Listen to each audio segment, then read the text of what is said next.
बिस्मिल्लाहिर्रहमानिर्रहीम। अस्सलाम वालेकुम नाज़रीन, आप यूट्यूब चैनल देख रहे हैं। मैं इमरान खान हूँ। अभी पहले वाले ज़ख्मी उठाए जा रहे थे, पहले वाली लाशें जो हैं वो दफनाई नहीं गई और एक मरतबा फिर आज़ाद कश्मीर में खून रेजी हो गई। एक के बाद एक वाक़यात हो रहे हैं। अस्पतालों की सूरत हाल मैं आपको बता देता हूँ कि इतना रश है कि खून देने वालों का तांता बंधा हुआ है। 200 के करीब लोग बताए जाते हैं जिन्हें बुलेट इंजरी आई है। जो लोग शहीद हुए उनकी तादाद 20 के लगभग बताई जाती है, जिन्हें कल शहीद किया गया था सिक्योरिटी फोर्सेस की जानिब से फायरिंग करके। ये डायरेक्ट फायर किए गए थे और सिक्योरिटी फोर्सेस का कोई एक शख्स भी शहीद नहीं हुआ। तो जो शहीद हुए वो सारे के सारे मुजाहिरीन थे, उन पे डायरेक्ट फायरिंग की गई है और उसके नतीजे में 20 लोग शहीद हो गए और बहुत बड़ी तादाद में लोग गोलियों के जख्मों से चूर होकर अस्पतालों में पहुंचे हैं। अस्पतालों में खून देने वालों का तांता बंधा हुआ है और इतना रश है कि टेबलों के ऊपर भी मरीजों को डाला गया है, यानी वहां पे अस्पतालों में बेड खत्म हो गए और एक इमरजेंसी जैसी सूरत हाल है आज़ाद कश्मीर में। और ये खून बहने का सिलसिला अभी भी रुक नहीं रहा। आज़ाद कश्मीर में लोग अपने प्यारों का पोस्टमार्टम करवाना चाहते हैं, तो अस्पताल इंतजामिया की वजह से बताया जा रहा है उनकी तरफ से कि जनाब यहाँ पे रश इतना है और लोड इतना ज़्यादा है कि हम ये रिपोर्टें आपको या रिजल्ट आपको तैयार करके दे नहीं पाएंगे। हम एक तरफ जाते हैं, दूसरी तरफ से आवाज़ आती है, तो लोड बहुत ज़्यादा है अस्पताल की इंतज़ामिया के ऊपर। जबकि आईजी ने स्टेटमेंट दिया बीबीसी को और उसने कहा कि सिर्फ 5 लोग मारे गए अब तक। सारा जितना भी अभी तक सिनेरियो बना, 67 लाशें अभी तक बाकायदा डाटा के साथ जारी कर चुकी है जॉइंट अवामी एक्शन कमेटी। उसका डाटा दे चुकी है कि ये 67 लोग, 67 लोग अब तक शहीद हो गए। और अभी जो आज के दिन में शहीद हुए वो अलग है, मैं आपको बताता हूं आज मीरपुर में क्या हुआ। लेकिन पहले रावला कोट में लोग निकले दरेक के मुकाम से, फिर ये गए चनार चौक की तरफ, अब ये पहुंच गए डी चौक की तरफ और यहां से उन्होंने मकबूल बट चौक में जाना है। अगर ये मकबूल बट चौक पहुंच जाते हैं, यहां पे भी सिक्योरिटी फोर्सेस बहुत बड़ी तादाद में मौजूद हैं और ये पैदल जाएंगे। ये अगर मकबूल बट चौक पहुंच जाते हैं तो फिर रावला कोट पे तो एक तरह से कंट्रोल हो जाएगा इनका और उसके बाद इन्हीं लोगों ने आगे मुजफ्फराबाद की तरफ बढ़ना है। लोग कम नहीं हो रहे, सिर्फ वो लोग कम हुए हैं जो खून देने के लिए अस्पतालों में गए हैं या वो लोग कम हुए जिन्हें गोलियां लग गई हैं। बाकी लोग हजारों की तादाद में, बहुत बड़ी तादाद में जॉइंट अवामी एक्शन कमेटी के एहतजाज में शामिल है। खवातीन भी निकल कर एहतजाज के अंदर शामिल होने के लिए आई हैं और वहां पे जो मुकर्रीन है उन्होंने कहा जी हम ना तो हथियार उठाएंगे ना वापस जवाबी कार्रवाई करेंगे, हम सीधा सीधा अपना एहतजाज करेंगे और अपने सीने पेश करेंगे। ये गोलियां मारते हैं तो मारते रहें। और लगातार हम देख रहे हैं कि गोलियां चल रही हैं और रियल बुलेट्स हैं, यानी वो गोलियां जो बॉर्डर के ऊपर इंडिया पाकिस्तानी फौजियों को मारता है और पाकिस्तानी फौजी इंडियन फौजियों को मारते हैं, वो वाली रियल बुलेट्स पाकिस्तानी शहरियों पे या कश्मीरी शहरियों पे चलाई जा रही हैं। बहुत ही अजीब सूरत हाल है। अब आ जाए जरा मीरपुर में क्या हुआ। कल जो कुछ भी रावला कोट में हुआ उसमें कुछ नौजवान शहीद हो गए जिनका ताल्लुक था मीरपुर से। तो मीरपुर में एक लोगों की रैली निकली और उन्होंने कहा जी हम इज़हार यकजहती करेंगे उन नौजवानों से जिन्हें शहीद किया गया रावला कोट में। अब ये रैली निकल के बाजार में से, सड़क से, मेन शाहरा से गुजर रही थी तो इनके ऊपर सीधे फायर कर दिए गए सिक्योरिटी फोर्सेस की जानिब से। वहां कई लोग जख्मी हो गए और 6 लोग मौके पर ही शहीद हो गए। वो लाशें सड़कों पे पड़ी हुई थी। एक नौजवान ने छत से वीडियो बनाई है, लाशें कितनी देर तक सड़कों पे पड़ी रही। वहां पे उन्हें उठाने वाला कोई नहीं था, लगातार फायरिंग हो रही थी, लोग जख्मी थे और वो तड़प तड़प के सड़क पे अपनी जान दे रहे थे। वहां पे लोग शहीद हो गए। 6 लाशें आकर उठाई सिक्योरिटी फोर्सेस के लोगों ने। ये नकाबपोश लोग थे, इन्हें पीछे से बुलवाया गया, सादा कपड़ों में मलबूस थे, नकाबपोश थे और ये डबल केबन डाले और इस तरह की गाड़ियों में आए और उन्होंने इंसानों को जानवरों की तरह उठा के गाड़ियों में फेंका। वो जो डेड बॉडीज पड़ी हुई थी सड़कों पे, जो शहीद पड़े हुए थे, उनको उठा के गाड़ियों में फेंका और लेकर चले गए। अब कश्मीरी ये वाले मनाजिर देखने के बाद कह रहे हैं कि इसी तरह हमारी लाशें पहले भी गायब की गई हैं।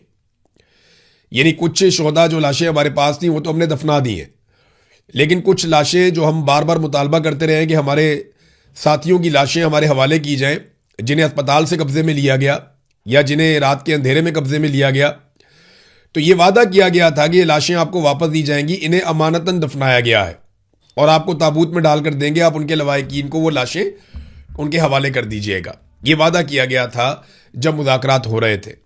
लेकिन अब लाशें उठाते कैसे हैं ये मनाजिर हमने सबने देख लिए। सड़क के ऊपर लोग पड़े हुए हैं और उन्हें गोलियां लगी हुई हैं और वो एक एक करके जान दे रहे हैं, शहीद होते जा रहे हैं। उसके बाद पीछे से सिक्योरिटी फोर्सेस की गाड़ियां आती हैं, सादा कपड़ों में नकाबपोश उतरते हैं, वो लाशें उठाकर गाड़ियों में डालते हैं और निकल जाते हैं। ये मनाजिर हम मकबूजा कश्मीर में भी नहीं हमने देखे कभी, जो मनाजिर हम इस वक्त आज़ाद कश्मीर में बदकिस्मती से देख रहे हैं।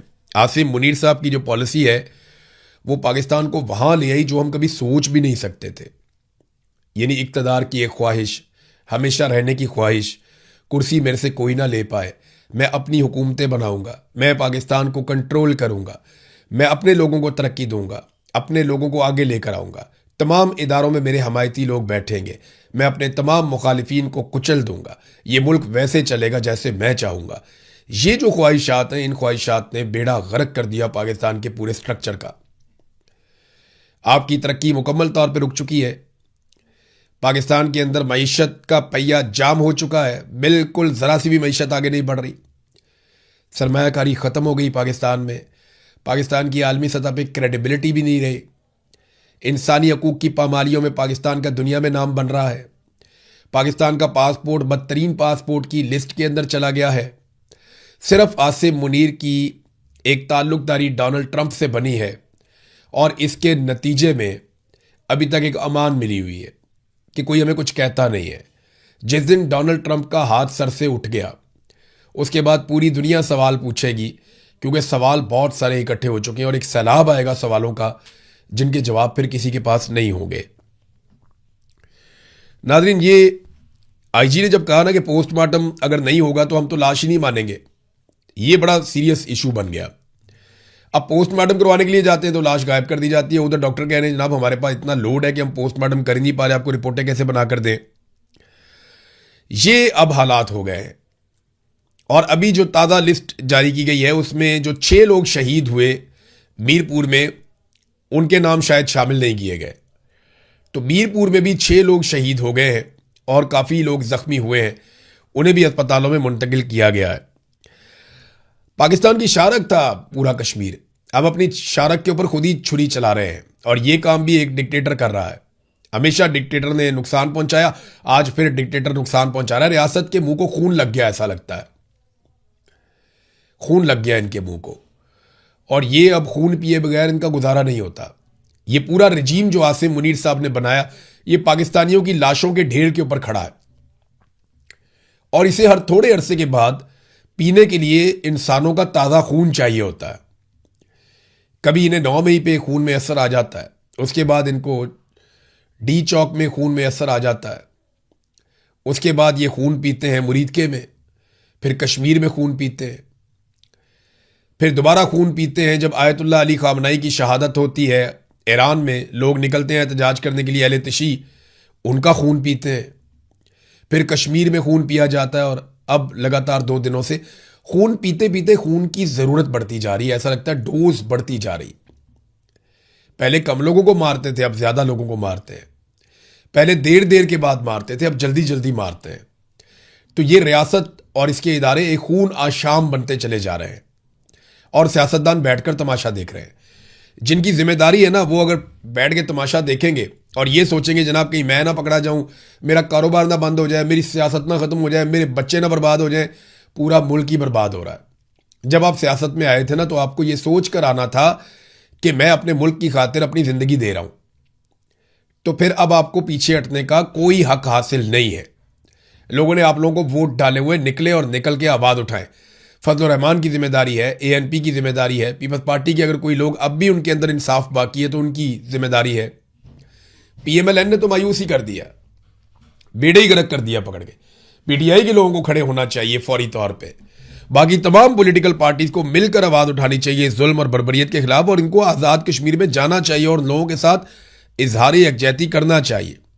पीएमएलएन से मायूसी क्यों है ये जरा देखें ना आप। ख्वाजा आसिफ का स्टेटमेंट आप देखें, ये पाकिस्तान का वजीर दिफा है और वजीर दिफा का बयान देखें। मुझे एक मेरे दोस्त हैं कश्मीरी, उन्होंने ये स्टेटमेंट भिजवाया, उन्होंने कहा जी दिल ही टूट गया है ख्वाजा आसिफ की ये बात सुनकर। मैं बताऊंगा कौन लोग हैं जिन्हें गोलियां लगी हैं। अभी बताता हूं आपको एक ऐसा वाकया सुनाता हूं कि आपको हैरत होगी कि ये कर क्या रहे हैं। एक और जर्नलिस्ट हैं, बड़े अच्छे जर्नलिस्ट हैं, उनका मुझे फोन आता है, वो रोना शुरू हो गए। मैंने कहा रोते क्यों हो? कहते जी मैं आज़ाद कश्मीर से हूं। मैंने कहा फिर? कहते जी हम आवाज़ ही नहीं उठा सकते। कहते इमरान भाई अपने आप से घिन आ रही है। मुझे एक सहाफ़ी ने फ़ोन करके कहा जो कश्मीरी है, उसने कहा जी मुझे अपने आप से घिन आ रही है, मुझे अपने आप से नफरत हो रही है, मैं सच बोल ही नहीं सकता हूं। कोई इदारा सच चलाने को तैयार ही नहीं है। वो बेचारा इदारे पे काम करता है, सोशल मीडिया का इतना बड़ा नहीं है, लेकिन वो कहता है जी कोई इदारा सच चलाने को तैयार ही नहीं है। अपने आप से घिन आ रही है, अपने आप से नफरत हो रही है कि इतना बड़ा जुल्म हो गया, मेरे भाई मार दिए और मैं आवाज नहीं उठा सकता, मैं बात नहीं कर सकता। तो मैंने कहा हम उठाएंगे आपके हिस्से की आवाज भी, ये बोझ हम उठाएंगे, हम जोर लगाएंगे और एक वक्त आएगा इंशाल्लाह आप सब बोलेंगे। एक वक्त आएगा आप सबको बोलना पड़ेगा, लेकिन जब सब मिलकर बोलेंगे तो फिर जुल्म नहीं हो पाएगा। इसलिए बारी बारी सबकी बारी, ये मैं कहता रहता हूं कि आप सबकी बारी आएगी, एक एक करके आप सबको मारा जाएगा, एक एक करके आप सबकी इज्जत पे हाथ डालेंगे, एक एक करके आप सबकी चादर और चार दीवारी का तकद्दुस पामाल करेंगे, एक एक करके आपके घरों में घुसेंगे। ये आज भी मौका है, इकट्ठे होकर इनका मुकाबला करो, वरना ये जायंट बनता जाएगा, ये एस्टेब्लिशमेंट इतनी ताकतवर हो जाएगी कि फिर आप इसको रोकना आपके लिए मुसीबत बन जाएगी, फिर बहुत ज्यादा कुर्बानी देनी पड़ेगी। आज अगर आप लड़ेंगे तो आपको कम कुर्बानी देनी पड़ेगी, जितना वक्त गुजरेगा, जितना खून आप इस बला को पिलाएंगे, ये उतनी ताकतवर और बड़ी होती चली जाएगी, फिर ये ज्यादा खून पिएगी और ज्यादा ताकतवर हो जाएगी और फिर आपको इसको रोकने के लिए ज्यादा बड़ी कुर्बानी देनी पड़ेगी। आज रोक लो, कम नुकसान होगा, कल रोकोगे और नुकसान होगा, उसके बाद रोकोगे ये और ताकतवर हो जाएगी आपका खून पीकर, फिर और नुकसान होगा। तो बारी बारी सबकी बारी। ये ख्वाजा आसिफ को बात समझ नहीं आएगी, ये रिसीविंग एंड पे रहे हैं। मुस्लिम लीग नून एक दौर में रिसीविंग एंड पे रही है, पीपल्स पार्टी भी रही है, लेकिन इनको ये बात समझ नहीं आएगी। ये इक्तदार के झूले में बैठे हुए हैं। जिस तरह वो डीसी की आपने देखी थी ना वीडियो कि वो झूले ले रहा था बात करते हुए, तो ये सारे इक्तदार के झूले में बैठे हुए, इन्हें बिल्कुल समझ नहीं आएगी। ख्वाजा आसिफ से जब सवाल किया गया तो उसने कहा रावला कोर्ट में एहतजाज करने वालों के खिलाफ कार्रवाई हो रही है। वो लोग जिस तरह पाकिस्तान दुश्मनी का इजहार कर रहे हैं, कब कर रहे हैं यार, खुदा का नाम लो यार। तो मैं नहीं समझता कि उनका पाकिस्तान के साथ कोई ताल्लुक है, यानी कश्मीरियों को डिसोन ही कर दिया कि इनका पाकिस्तान से कोई ताल्लुक नहीं है। वहां पे लोगों ने वोट नहीं डाला निकल के, 10-15% लोग मैक्सिमम निकले होंगे। ये झूठ बोलते हैं कि ज्यादा लोग निकल आए, तारीखी तौर पे कम टर्न आउट रहा, लोगों ने वोट ही नहीं डाला। तो लोगों ने इनको डिसोन किया। सारे लोग खड़े हुए ज्वाइंट अवामी एक्शन कमेटी के साथ और ये कह रहे हैं कि इनका पाकिस्तान से ताल्लुक ही कोई नहीं है, ये भारतीय स्पॉन्सर्ड लोग हैं। यही बातें ख्वाजा आसिफ तुम्हारा बाप और उससे पहले के लोग वो किया करते थे बंगालियों के खिलाफ कि ये भारतीय दहशतगर्द है, भारतीयों के साथ मिले हुए हैं, ये बंगाली गद्दार हैं, ये पाकिस्तान के वफादार नहीं है, ये मुल्क के दुश्मन है, ये पाकिस्तान के खिलाफ बात करते हैं, इनका ताल्लुक इंडिया के साथ है, उनकी एजेंसियों के साथ है। यही बातें कर करके तुम लोगों ने बांग्लादेश तोड़ दिया। ये देखो बिलावल क्या कह रहा है, बिलावल के स्टेटमेंट सुने आप सर पकड़ के बैठ जाएंगे। बिलावल कहता है जी कि रियासत फैसला करे, नून लीग का मफाद अहम है या पाकिस्तान का। पहले बिलावल को ना निकाल के, जो पीपल्स पार्टी के पुराने लोग हैं, मेरी गुजारिश है उनको निकाल के बिलावल को ना आईन पढ़ाना चाहिए जो उसके नाना ने लिखा था। लिखा तो नहीं था, लिखा तो बहुत सारे लोगों ने था, लेकिन उसके नाना को क्रेडिट चाहता है, उसके दौर में हुआ। तो जरा वो आईन निकाल कर पढ़े कि उसमें रियासत की डेफिनेशन क्या है। वफाकी और सूबाई हुकूमतें और पूरा सिस्टम जो मिलकर बनता है वो रियासत होता है। फौज को आप रियासत नहीं कह सकते, एक सेक्टर कमांडर रियासत नहीं होता। रियासत आईन के अंदर दर्ज है वो क्या चीज है, और तुम लोगों रियासत, तुम बिलावल की गवर्नमेंट है आजाद कश्मीर में, बिलावल ने खून बहाया ये सारा का सारा, बिलावल ने सिक्योरिटी फोर्सेस को बुलवाया, बिलावल ने वहां पे बहुत बड़ी मिकदार में सिक्योरिटी फोर्सेस को इकट्ठा किया, फिर बिलावल ने पाबंदी लगाई, ज्वाइंट अवामी एक्शन कमेटी के ऊपर कलअदम करार दिया, फिर बिलावल ने उनके रहनुमाओं के सरों के ऊपर इनाम रखा, फिर बिलावल ने बार बार वहां पे ऑपरेशन का हुक्म दिया। ये सारा कुछ बिलावल ने खुद किया है। और अब वो ये कहता है कि जनाब आप कर रहे हैं तो आप कर रहे हैं तो रियासत कर रही है। और भाई रियासत क्या होती है, कोई एक इदारा रियासत नहीं होता। आसिम मुनीर रियासत नहीं है ना, वहां बैठा हुआ सेक्टर कमांडर रियासत है। रियासत की डेफिनेशन पढ़िए बिलावल साहब, रियासत होती क्या है, कहते किसको है रियासत। रियासत की डेफिनेशन पढ़ें जो आइन के अंदर लिखी हुई है, आर्टिकल 7, आर्टिकल 8 आप निकालें आइन का, पढ़ें, आपको पता चलेगा। वादे तौर पे लिखा हुआ है कि जनाब जो अवाम के मुंतखब नुमाइंदे आकर बैठते हैं वो हैं रियासत, कैबिनेट, वजीर आजम, उसके साथ बाकी लोग, आपकी कौमी असम्बली, सूबाई असम्बली, सेनेट, ये है रियासत। ये तो आपके पास है, रियासत तो आपका कब्जा है। 3 सूबों में आपकी हुकूमत बनाकर दी हुई है, सदर आपको बनाकर दिया हुआ है, चेयरमैन सेनेट आपको बनाकर दिया हुआ है, गवर्नर आपके 3 लगे हुए हैं, और आपको क्या चाहिए? पंजाब में गवर्नर आपका, खैबर पख्तूनख्वा में गवर्नर आपका, हर जगह पे आपने अपना इक़्तिदार हासिल किया हुआ है। इसके बावजूद आप कहते हैं जनाब कि आपकी बात नहीं सुनी जाती। रियासत फैसला करे नून लीग का मफाद अहम है या पाकिस्तान का, तो नून लीग को बजट कौन पास करवा कर देता है? नून लीग के वजीर आज़म को वोट किसने डाला था? ये हर जुर्म का हिस्सेदार है। और अब ये कहता है जुल्म, ज्यादती, कत्लो गारत, डकैती को जमहूरियत का नाम दिया जाता है। ये लोग गोलियां चलाकर हुकूमत चलाना चाहते हैं, लाशें गिराकर अपनी हुकूमत बनाना चाहते हैं। ब्रूट मेजॉरिटी का लफ्ज पाकिस्तान में सबसे पहले बिलावल साहब आपने इस्तेमाल किया था। तुम लोगों ने ये जुल्म किया, ये बर्बरियत की है पाकिस्तान में। तुम इनके आला कार हो, तुम इनके साथ मिले हुए लोगों को बेवकूफ़ नहीं बना सकते। फिर कहते नहीं पुरअमन रहना चाहते हैं वरना मैं भी जरदारी का बेटा हूं।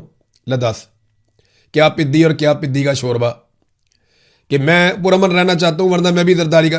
कट दा भाई तेरा जिन कटना। जरदारी कहता है कि मैं भाई एस्टेब्लिशमेंट के हाथ मजबूत करूंगा। एक जरदारी ने स्टेटमेंट दिया था जिंदगी में और जरदारी दुबई भाग गया था। सदर होने के बावजूद ये पाकिस्तान में नहीं रुक पाया स्टेटमेंट देने के बाद। उस जरदारी का बेटा है। एक दिन जरदारी डट के खड़ा नहीं हो सका था आर्मी चीफ के सामने।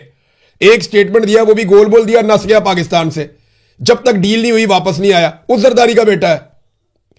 बेनजीर भुट्टो वापस आई, डील करके वापस आई, एनआरओ करके वापस आई। ये हकायक है।